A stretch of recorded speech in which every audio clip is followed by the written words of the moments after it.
Bismillahirrahmanirrahim. Assalamualaikum warahmatullahi wabarakatuh. Hamdan syukran lillah wassalatu wassalamu ala rasulillah la nabiyya ba'da. Rabbi syrah li sadri wa yassir li amri wahlul 'uqdatam min lisani yafqahu qawli. Baik anak-anakku sekalian, jumpa lagi kita dalam pembelajaran bimbingan dan konseling.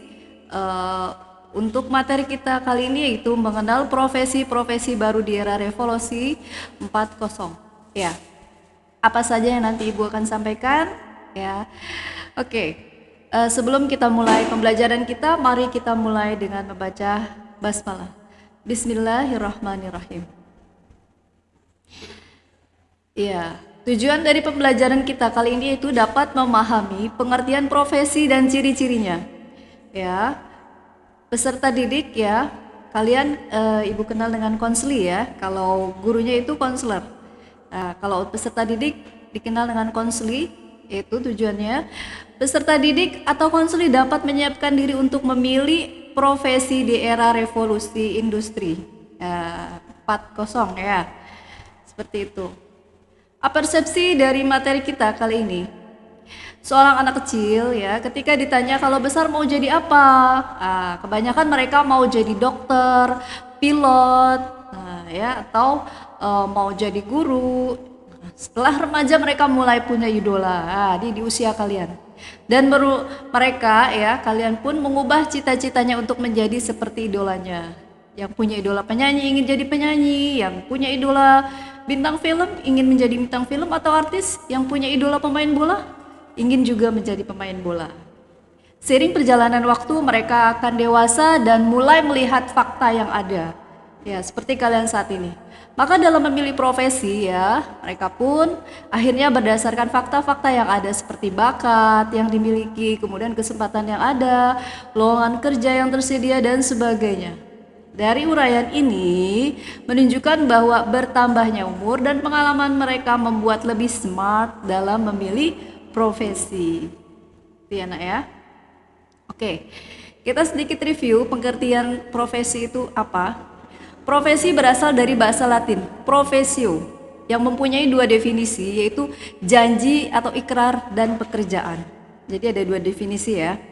Bila artinya dibuat dalam definisi yang lebih luas, menjadi kegiatan apa saja dan siapa saja untuk memperoleh nafkah yang dilakukan dengan suatu keahlian tertentu.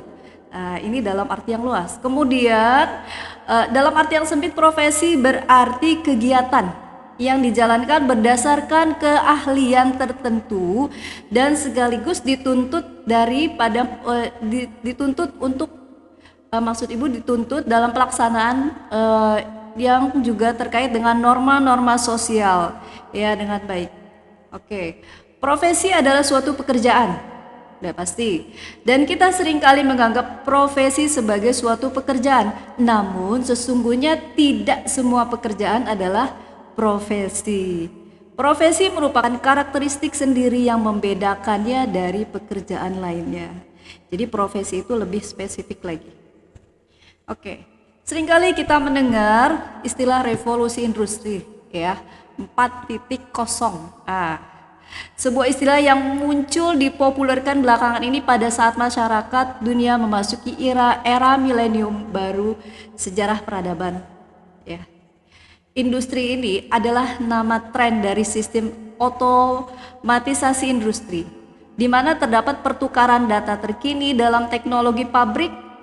Istilah ini mencakup sistem cyber fisik, internet untuk segala aktivitas, komputasi, kognitif, dan aktivitas lain berbasis jaringan, seperti kita saat ini.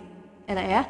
Revolusi industri 4.0 ini sering pula disebut revolusi industri generasi keempat, yang ditandai dengan kemunculan superkomputer, robot pintar, kendaraan tanpa awak, ya, editing genetik, dan perkembangan neuroteknologi yang memungkinkan manusia dapat mengoptimalkan fungsi otaknya.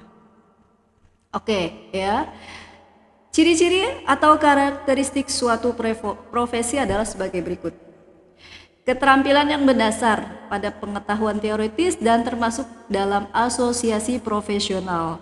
Ya, asosiasi profesional itu seperti misalnya ya, guru terikat dalam PGRI, Persatuan Guru Republik Indonesia. Kemudian ada lagi dokter, Ikatan Dokter Indonesia. Itu namanya satu asosiasinya, Nak ya.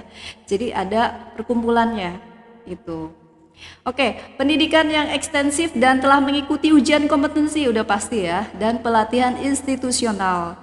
Ya, jadi kita guru-guru pun ya sudah telah mengikuti ya ujian kompetensi dari masing-masing bidang studi yang kami ampu ya dari masing-masing universitas. Kemudian juga kami juga mengikuti pelatihan seperti itu ya.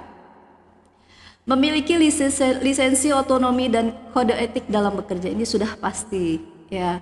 Mengatur diri dalam layanan publik dan altruisme. Oke, apa sih revolusi industri 4.0 ini ya? Tadi sudah Ibu sampaikan, di sini Ibu uraikan kembali. Barangkali kita sudah tidak asing lagi ya mendengar istilah revolusi industri 4.0 ini. Sebuah perubahan besar yang identik dengan istilah Internet of Things, Big Data, Cloud Computing, dan Mechanic Learning. Tujuan dari industri ini adalah untuk memproduksi barang dengan lebih mudah, lebih cepat, dan lebih murah.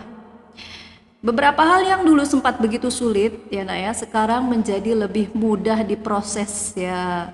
Hal ini memunculkan berbagai profesi baru sebagai bentuk penyesuaian kebutuhan perusahaan dan para startup yang mulai berkembang pesat seperti sekarang ini. Beberapa di antaranya adalah profesi yang cenderung membutuhkan kreativitas manusia untuk bersaing dan membuat inovasi baru.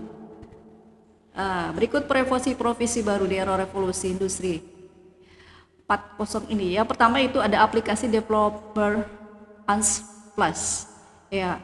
Kemudian lagi web developer, spesialis media sosial, ada SEO, ya, search engine optimization. Kemudian lagi ada manajer pemasaran digital, content creator, content writer, ya, dan masih banyak lagi yang lainnya. Selain itu juga ada cyber security, digital public relation, web designer, ya, bug hunter, music creator, buzzer. Ini buzzer juga saat ini termasuk dalam satu profesi, Nak, ya. Kemudian endorser. Nah, ada data scientist, animator atau seniman media, ilustrator, digital kreatif, ya, UI atau UX designer, fotografer, growth hacker juga termasuk di dalamnya, ya Nak ya. Jadi ada profesi yang nilainya positif dan juga ada yang juga negatif. Ya, tinggal kalian nanti bisa memilihnya. Ya, oke. Ya, semakin pesatnya teknologi, Ibu yakin kalian juga ikut ya. Kalian lebih cepat mengikuti perkembangan teknologi saat ini. Oke, ya. Tentukan profesi kalian ya sesuai dengan zaman ya. Kemudian asah terus kreativitas kalian ya. Jangan pernah berhenti untuk jangan pernah menyerah ya. Oke, dalam menggapai cita-cita kalian sesuai dengan minat bakat kalian ya, untuk menggapai profesi kalian di masa yang akan datang. Oke, tetap semangat baik yang di asrama maupun yang di rumah ya. Tetap jaga kesehatan, protokol kesehatan tetap dilakukan ya Nak ya. Oke, itu saja dari Ibu ya. Billahi taufik wal hidayah. Wassalamualaikum warahmatullahi wabarakatuh.